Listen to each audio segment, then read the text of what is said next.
Here's what I do at a luncheon.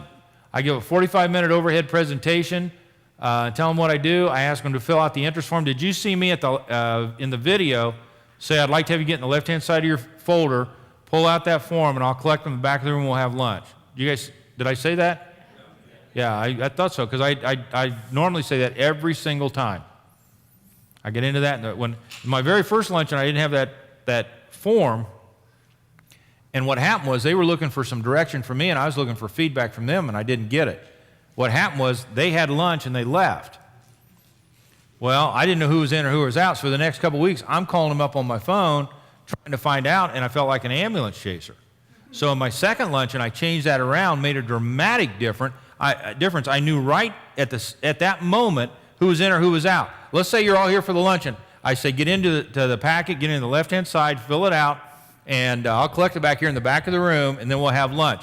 I'm standing back here past the back row, and you guys are drifting by me, handing me that form.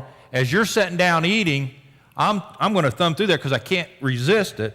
I thumb through there at the bottom, and I know how much money they want to loan me. And I know whether it's IRA money or not while they're sitting there eating.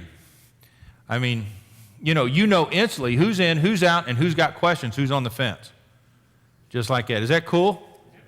Just like that. It will save you a tremendous amount of pain and time if you would use my interest form. Now, the use of the interest form is this.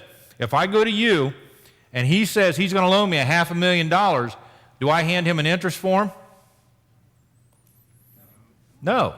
Because the purpose of the interest form is to do what? Find out where his head's at. If he told me he's going to loan me $500,000, we're done. At that point, on any paperwork, we're shaking hands, and I'm saying, let's get ready to rock and roll, okay? We good? I'm up in the ante. I shift right into up in the ante at that point.